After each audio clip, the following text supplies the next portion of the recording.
زمانے بھر میں یہ قاعدہ ہے کہ جس کا کھانا اسی کا گانا۔ حضرت حکیم الامت فرماتے ہیں کہ زمانے بھر میں یہ قاعدہ ہے کہ جس کا کھانا اسی کا گانا، تو جن کا ہم کھا رہے ہیں انہی کے پھر گیت ہم گا رہے ہیں۔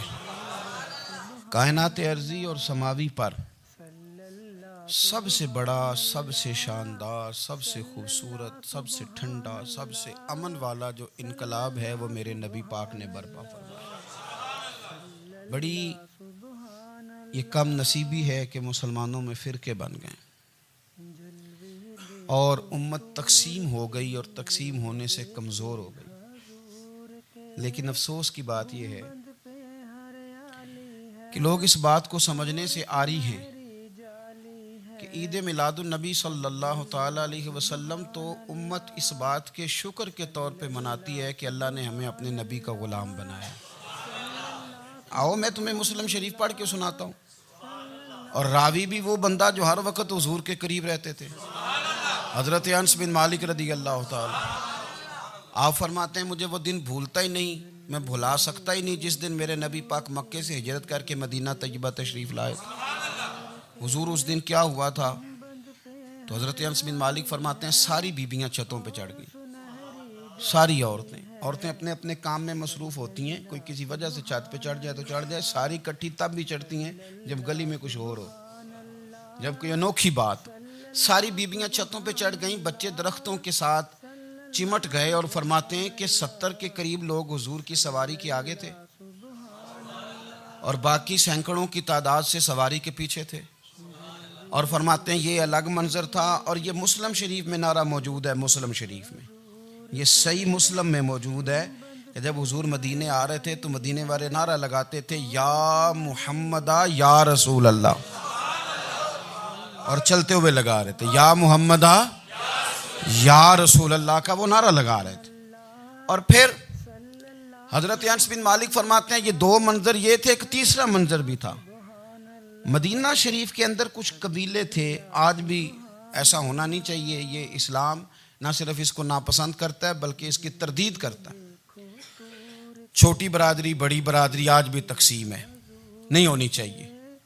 عرب کے اندر بھی تقسیم تھی، کچھ قبیلوں کو چھوٹا جانتے تھے، کچھ کو بڑا جانتے تھے۔ ایک قبیلہ تھا بڑا قبیلہ، بنو نجار کا، چودھریوں کا قبیلہ، سیٹھوں نوابوں کا قبیلہ، بڑے لوگوں کا قبیلہ۔ اس قبیلے کی بیٹیاں ایک کونے میں دف لے کے بیٹھ گئی۔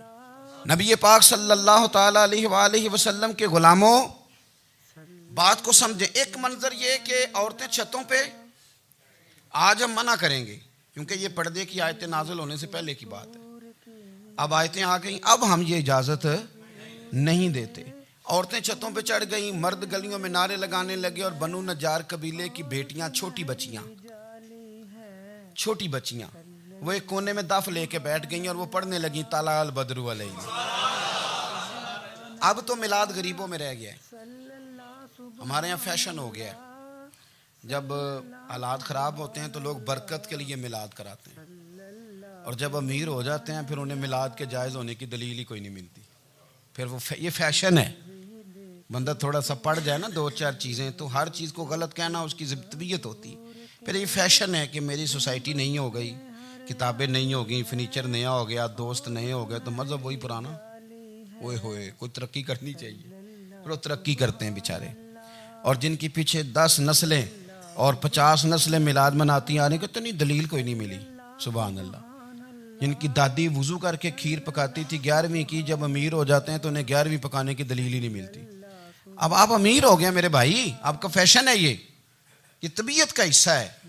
آپ چاہتے ہیں کہ میں وہ کام کروں جو درویش لوگ، سادے لوگ نہیں کرتے۔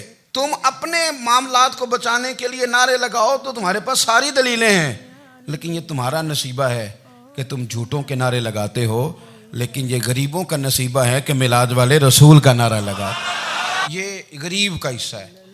لیکن وہ بنو نجار کی بچیاں غریب نہیں، امیر گھرانے سے تھیں۔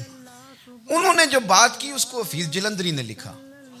مرحوم کہنے لگے کہ وہ ننھی بچیاں، چھوٹی بچیاں تھیں، کہتے وہ ننھی بچیاں وہاں بیٹھ کر دف بجاتی تھیں اور رسول پاک کی جانب اشارے کر کے گاتی تھیں، اور لوگوں سے کہتی تھیں کہ یہ کو ہمارا پیشہ نہیں دف بجانا، ہم تو چودھریوں کی بیٹیاں ہیں، ہم تو بڑے خاندان سے ہیں۔ وہ ننھی بچیاں جو بیٹھ کر وہاں دف بجاتی تھیں، رسول پاک کی جانب اشارے کر کے گاتی تھیں اور کہتی تھی ہم ہیں بچیاں نجار کے عالی گھرانے کی، خوشی ہے آمنہ کے لال کے تشریف لانے، ہمیں بڑی خوشی ہے آمنہ کے لال کے، خوشی ہے آمنہ کے لال کے، خوشی ہے آمنہ کے لال کے، ہمیں خوشی ہے آمنہ کے لال کے تشریف، خوشی ہے بس آمنہ کے لال کے تشریف۔ نبی پاک صلی اللہ تعالیٰ علیہ وآلہ وسلم سے امت کا جذباتی رشتہ ہے۔ یہ پہلے دن سے ہی ابو جہل کب منع کرتا تھا کسی مسلمان کو کہ خانہ کعبہ میں نماز نہ پڑھو، کہتا پڑھو۔ حضرت صہیب ابن سنان رومی سے اس نے کہا کہ آپ اپنے طریقے کے مطابق، مسلمانوں کے طریقے کے مطابق کعبے کے اندر نماز پڑھیں، جو مرضی کریں۔ روکتے تو وہ نبی پاک کے قریب جانے سے تھے، وہ منڈیوں میں بیٹھ جاتے تھے، حضور کے قریب نہ جانا، حضور کے قریب نہ جانا، حضور کے قریب نہ جانا۔ میری بات کو آپ سمجھے اور ہمیشہ یاد رکھیں، امت کا نبی پاک سے جذباتی رشتہ، جذباتی۔ یہ جو رسول اللہ کی امت ہے یہ گناہگار ہو سکتی ہے پر اپنے نبی کی غدار نہیں ہوتی۔ میں آپ کو صحیح کہہ رہا ہوں۔ میرے کلین شیو نوجوان کے کان میں آپ جا کے کہیں نبی پاک، چاہے اس نے نماز نہ پڑھی ہو، چاہے اس نے داڑھی نہ رکھی ہو، آپ حضور کا نام لیں اس کے رونگٹے کھڑے ہو جاتے ہیں، اس کی طبیعت، اس کا دل دھک دھک کرتا ہے، اس کی ایک ایک روح سے محمد محمد کی آوازیں نکلتی۔ یہ فیض ہے رسول پاک کا اور یہ کرم ہے اللہ کا اس امت کے ساتھ۔ امیر ملت پیر جماعت علی شاہ صاحب محدث علی پوری فرماتے ہیں ایک جگہ ہندوؤں کا جلسہ تھا، ہندو پنڈت تقریر کر رہا تھا، اس نے نبی پاک صلی اللہ علیہ وسلم کی شان میں معاذ اللہ کو بے ادبی کر دی۔ مسلمان تھے ہی نہیں، ایک مسلمان تھا، وہ ملنگ نہیں ہوتے دوری ڈنڈے والے، اس کے پر رنگین ڈنڈا تھا، وہ کہیں دور بیٹھا تھا، تو اس نے سن لی، اسپیکر چل رہا تھا، تو وہ ڈنڈا لے کے تو سٹیج پہ چڑھ آیا۔ وہ کہتا ہے میں نے پنڈت کے سر میں مارا ایک ہی ہے پر مارا ذرا صحیح کر کے، وہ ڈھیر ہو گیا، لوگوں نے گرفتار کر لیا، جیل میں چلا گیا۔ پیر صاحب کہتے ہیں میں ملنے گیا، بندے کو بسم اللہ بھی سیدھی نہیں پڑھنی آتی، سورۃ اخلاص بھی ٹھیک نہیں آتی، اسے ربنا آتینا دعا نہیں کر سکتا، ملنگ ہے۔ میں ملنے گیا اور میں نے کہا یار نہ تو نماز پڑھے، نہ داڑھی رکھے، نہ تو مسجد جائے، پر تو نے کمال کر دی۔ تو کہتے ہیں پیر صاحب چھم چھم رویا اور پنجابی میں کہنے لگا پیر صاحب میں گناہگار ہاں پر اپنے نبی دا غدار تے نہیں نا۔ یہ گناہگار اور غدار میں فرق ہوتا ہے، میں گناہگار ہوں پر یہ تو نہیں نا کسی کی ضرورت کہ میرے سامنے میرے نبی کے بارے میں بات کر جائے اور ساڈی اچھی تے سچی سرکار نو گل کر جائے۔ یہ بات آپ سمجھیں، دشمن احمد پہ شدت کیجئے، ملحدوں سے کیا مروت کیجئے، شرک ٹھہرے جس میں تعظیم رسول، اس برے مذہب پہ لعنت کیجئے، اور مثل فارض زلزلے ہوں نجد میں ذکر آیات ولادت کیجئے اور یا رسول اللہ کی کثرت کیجئے۔ نبی پاک کا پیار امت کے لیے سرمایہ حیات ہے۔ رسول پاک کے ساتھ امت کا والہانہ رشتہ ہے۔ نبی پاک کے ساتھ والے حضرت خبیب کو گرفتار کر لیا مکے والوں نے، اس وقت غربت تھی اسلام پر، مکے میں سارے لوگ کٹھے ہو گئے اور چوک میں پھانسی دینے لگے حضرت خبیب کو۔ کہنا آسان ہے، کرنا بڑا مشکل ہے، بندہ جیل میں الجھ جائے تو میں نے بڑے بڑے سیانے لوگ معافیاں مانگتے دیکھے، بڑے بڑے لوگ کہتے دیکھے ہیں کہ یہ کام بڑا، قید تنہائی بذات خود ایک مصیبت ہے۔ آپ کو اکیلا رہنا پڑ جائے نا، یہ لاک ڈاؤن ہوا ہے تو لوگ نفسیاتی مریض بن گئے، اکیلے رہنا، تنہا رہنا کوئی چھوٹا کام ہے۔ حضرت خبیب اکیلے اور مکے کا دور اور چاروں جانب کافر، اور چوک میں جب پھانسی پہ لٹکایا جانے لگا تو ابو سفیان بولے اور بول کے کہنے لگے یار بندہ کوئی کام کر کے بڑا پچھتاتا بھی ہے کہ یار نتیجہ کیا نکلا، تو معاذ اللہ آپ کا بھی نتیجہ تو پھانسی ہے، تو آپ کا کیا خیال ہے؟ یہ آپ یقین کریں کہ لوگ صحیح صحیح ساتھ چلتے ہیں، تھوڑی سی دشواری اٹھانی پڑ جائے تو کہتے ہیں میں گاڑی ٹھیک تھا، پر انہی پتھروں پہ چل کے اگر آ سکو تو آؤ، میرے گھر کے راستے میں کوئی کہکشاں نہیں ہے۔ لوگ نا میٹھا میٹھا کھانا چاہتے ہیں، تھوڑا کڑوا آ جائے تو مصیبت بن جاتی، کہتے ہیں سارے فلانے سے پیار کریں گے تو میں کروں گا، سارے مخالفت بھی کریں گے تو ہم انشاءاللہ پیار ہی کریں گے۔ یہ کیا بات ہوئی کہ ہم زمانے کا رنگ دیکھ کے چلیں گے؟ اب بعض لوگ پچھتا رہے ہوتے ہیں، حضرت خبیب سے کہا، ابو سفیان نے ابھی کلمہ نہیں پڑھتے تھے، کہنے لگے تو اس وقت پھانسی پہ لٹک رہا ہے اور تیرے نبی مدینے میں اور آرام میں، اور ان کے صحابہ آرام میں، اہل بیت گھر میں، تیرے ذہن میں اگر اس وقت یہ بات ہو کہ اس وقت تیری جگہ پہ وہ ہوتے معاذ اللہ، تو پھر کیا ہوتا؟ مجمع غیروں کا، علاقہ غیروں کا، یہ ٹائم آیا تھا اب نعرہ رسالت لگانے کا، اب ٹائم آیا حضرت خبیب نے نعرہ رسالت لگانا ہے، پر لگانا کس طرح ہے کہ کافر یاد رکھیں۔ حضرت خبیب سے کہنے لگے اگر تیری جگہ حضور ہوتے تو پھر تیرا کیا خیال ہے معاذ اللہ؟ تو حضرت خبیب کہنے لگے تم ابھی بھی نہیں سمجھے؟ ٹھیک ہے میں مکے میں اکیلا ہوں، سارے لوگ مدینے میں ہیں، پر میں پچھتا نہیں رہا، میں تو فخر کر رہا ہوں، میں فخر کر رہا ہوں اس لیے کہ چوری کر کے جان نہیں دے رہا، مدینے والے کی عزت پہ جان دے رہا ہوں۔ ایک طلب ہے ایک ہی ہو، ایک طلب ہے ایک ہی ہو، ایک طلب ہے ایک ہی ہو، لا الہ الا ہو، لا الہ الا ہو۔ اب تو ہے تو اور تو ہی تو، اب تو ہے تو اور تو ہی تو، لا الہ الا ہو، لا الہ الا ہو۔ تیرے حبیب کے صدقے میں، تیرے حبیب کے صدقے میں، تیرے در تک پہنچا ہے، تیرے در تک پہنچا ہے، دل کے اثر میں تیری ہوں، لا الہ الا ہو، لا الہ الا ہو۔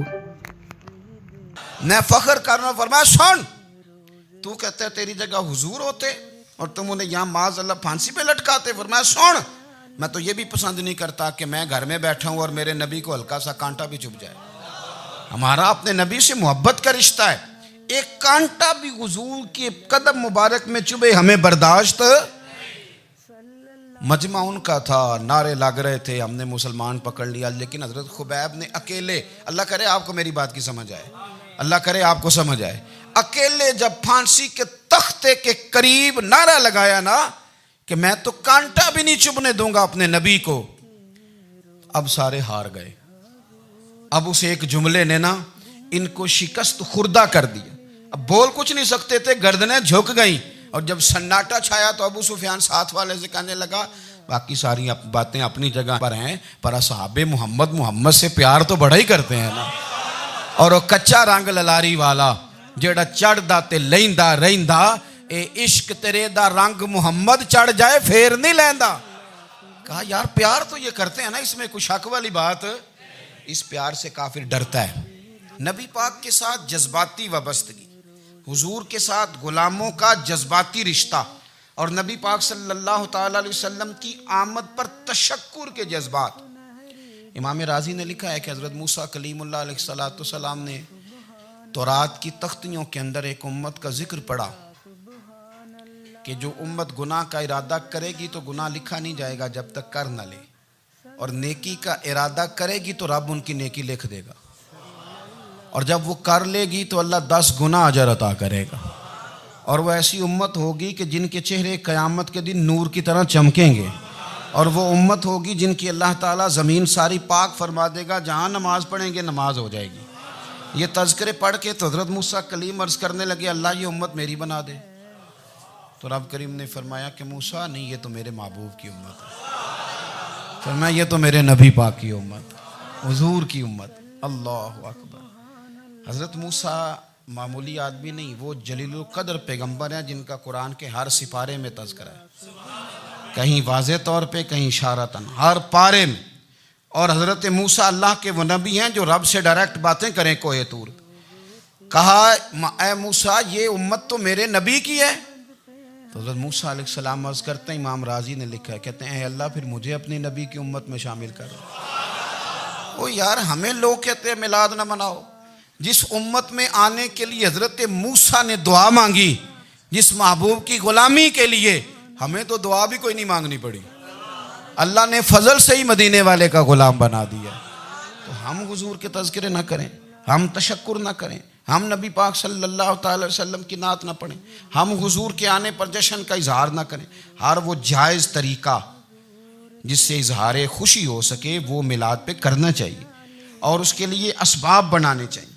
امت کا ایک جذباتی انداز ہونا چاہیے نبی پاک کے ساتھ، ایک وارفتگی، ایک ذوق، ایک طبیعت کے اندر وجدان۔ نعرہ مطلب اس طرح نہ ہو کہ بس چل رہا ہے کام، میں نہیں ہوں قائل، میں کہتا ہوں پہلے تو کوئی لگائے نہ، اور پھر نعرہ جب لگتا تھا نا تو مسلمانوں کے یہاں نعرہ لگتا تھا تو بڑے بڑے لوگ کانپ جاتے تھے۔ صوفیاء نے لکھا ہے کہ حضرت عمر نے جب کلمہ پڑھا نا تو 39 بندے کلمہ پڑھتے تھے، تو نبی پاک نے رات کو دعا مانگی، اے اللہ عمر کو مسلمان کر کے اسلام کو عزت دے۔ حضرت عمر سویرے آ گئے، میں وہ تفصیل میں نہیں جاتا، بات لمبی۔ حضرت عمر جب آئے نا اور انہوں نے آتے جب کہا نا کہ میں کلمہ پڑھنے آیا ہوں، تو حضور اتنے راضی ہوئے کہ نبی پاک نے کہا اللہ اکبر، تو صحابہ نے نعرے لگائے اللہ اکبر اللہ اکبر، یعنی 40 لوگ مسلمان ہوئے تو نعرے لگے۔ ہمارے صوفیاء کہتے ہیں حضرت عمر کے آنے پر جب نعرے لگے تو بتاؤ کہ وہ تو نعرہ تکبیر لگا، نعرہ رسالت کیوں نہیں لگا؟ تو کہتے ہیں گویا ہمیں حضور نے یہ سمجھایا ہے، حضور کے اشاروں نے سمجھایا ہے کہ میں اب اپنے نعرے خود تو نہیں نہ لگاؤں گا، میں نے تو اللہ اکبر کہہ دیا، عمر آ گیا ہے میرے نعرے لگاتا رہے گا، نعرے لگیں گے۔ حضرت عمر نے پہلے دن ہی کہا کہ حضور آپ سچے رسول ہیں تو چھپ چھپ کے نماز کیوں پڑھیں؟ شروع ہو گئے نعرے، حضور آپ سچے ہیں تو چھپ چھپ کے نماز کا کیا معنی ہو؟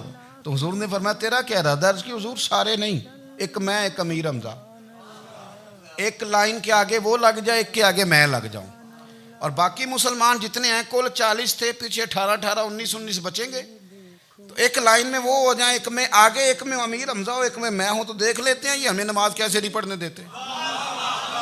ہاں دیکھ لیتے ہیں، آئے نا میدان میں، ادھر آ ستمگر ہنر آزمائیں، تو تیر آزما ہم جگر آزمائیں، اور غلامان محمد جان دینے سے نہیں ڈرتے، یہ سر کٹ جائے یہاں رہ جائے کچھ پرواہ نہیں کرتے۔ فرمایا بھی پتہ چل جاتا ہے نا، ایک لائن میں حضرت امیر حمزہ ہو گئے، ایک میں حضرت عمر ہو گئے۔ پہلے یہ مارتے تھے جو حرم شریف میں مسلمانوں کے طریقے پہ نماز پڑھتا تھا، یہ جلوسوں کی بڑی برکت ہے، اندر بیٹھے رہے نا چپ کر کے، نکل جائیں تو پتہ کچھ بھی نہیں چلتا۔ جب نکلتے ہیں نا لوگ کہتے ہیں جلوس کیا معنی ہے، تو میں بتاتا ہوں نا جلوس کا معنی کیا ہے۔ حضرت عمر نے باہر نکلے 2 لائنوں کا جلوس، لمبا بھی کوئی نہیں، بندے بھی 40، اور جناب فاروق اعظم باہر نکلے تو عمر کا نعرہ، عمر کا، حضرت عمر نے یوں کر کے آستینیں بازو کی چڑھا لیں، اور اپنے گلے میں جو ان کے رومال تھا نا اس کو یوں سینے پہ باندھا، اور اس ہاتھ میں تلوار تھی تو یوں کر کے باہر لہرائی، کہنے لگے او مکے کے کافرو ادھر آؤ میرے سامنے، جس نے اپنی بیوی بیوہ کرانی ہو، جس نے بچے یتیم کرانے ہوں، وہ آئے میدان میں، مصطفیٰ کے غلام آج سڑکوں پہ نکل آئے میدان میں ہمارے سامنے ہمارا مقابلہ کرے، آئے نا میدان میں، ہم نکلے ہیں، اب ہم یہاں کعبے میں اعلانیہ نماز پڑھیں گے، ہم پڑھیں گے، طاقت ہے تو آؤ نا ہمارا مقابلہ کرو، آؤ۔ کفر بذات خود بہت بڑا جھوٹ ہے، اور جھوٹ کے پیر، بس 2 بندے نکلے تلواریں لے کے آگے، تو پھر حضرت عمر نے اعلانیہ نماز پڑھوائی خانہ کعبہ۔ تو میرے بھائی رسول اللہ صلی اللہ علیہ وسلم کے غلام تو جب نعرہ لگاتے تھے تو ہو ہی کمال جاتا تھا۔ پھر بریلی کے امام بولے، کہنے لگے پیش حق مجدہ شفاعت کا سناتے جائیں، حضور قیامت کے دن آگے نا ہمارے آگے خوشخبری دیں گے، کہیں گے تم فکر نہ کرو، آ جاؤ میں تمہیں بخشواتا ہوں، میں تمہاری سفارش، آ جاؤ پیچھے۔ حضور نہ پیش حق مجدہ شفاعت کا سناتے جائیں گے۔ یقین کریں بریلی کے امام کو بھی بڑا ہی رنگ آتا ہے بیان کرنے کا، کہنے لگے آپ روتے جائیں گے، اللہ کو منانا ہے نا حضور نے، کہتے ہیں پیش حق مجدہ شفاعت کا سناتے جائیں گے، آپ روتے جائیں گے، پر ہم کو ہنساتے جائیں گے، باغ جنت میں محمد مسکراتے جائیں گے، پھول رحمت کے گریں گے، ہم اٹھاتے جائیں گے، اور حشر میں ہوگا ہمارا داخلہ اس شان سے ہم یا رسول اللہ کا نعرہ لگاتے جائیں گے، ہم یا رسول اللہ کا نعرہ۔ امام راضی کہتے ہیں حضور نے ایک رکا پکڑا چھوٹا سا، ایک بندے کو لوگ دوزخ میں لے کے جا رہے ہیں۔ اچھا مجھے ایک بات بتاؤ، فیصلہ پہلے ہو گیا ہے، اللہ کے سامنے ہوا ہے، اور فیصلہ ہو گیا اور طے ہو گیا کہ دوزخ میں جانا ہے، وہ قریب پہنچ گئے دوزخ کے، تو حضور نے دیکھ لیا، اور بتایا کس نے؟ حضرت آدم نے۔ حضرت آدم کہنے لگے حضور وہ آپ کے غلام کو دوزخ میں لے جا رہے ہیں۔ نبی پاک آگے گئے، کیا پڑھتے ہیں ہمارے بھائی؟ حضور نے مجھے ان سے چھڑا کے چھوڑ دیا۔ نبی پاک صلی اللہ علیہ وسلم آگے گئے، فرمایا ادھر آؤ، کہاں لے کے جا رہے ہو؟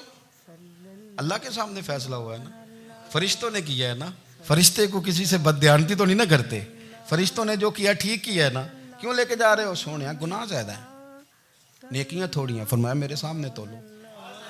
کسی فرشتے نے نہیں کہا کہ سونے معاذ اللہ ہم کو بے ایمان ہے، ہماری کوئی اس سے زد چل ساڈا کو بننا سان جائے دے نال، بھائی میرا مطلب ہے صحیح تولا ہے، فیصلہ ہے، فرمایا دوبارہ تولو۔ گویا رب بھی فرماتا ہے جیسے میرا محبوب کہتا ہے ویسے ہی کر، اور کوئی نہیں دوبارہ تول لو، کوئی حرج نہیں، تولو نہ دوبارہ۔ فرشتے دوبارہ آئیں گے، انہوں نے دوبارہ تولا، ایک پلڑے میں نیکیاں ایک پلڑے میں گناہ۔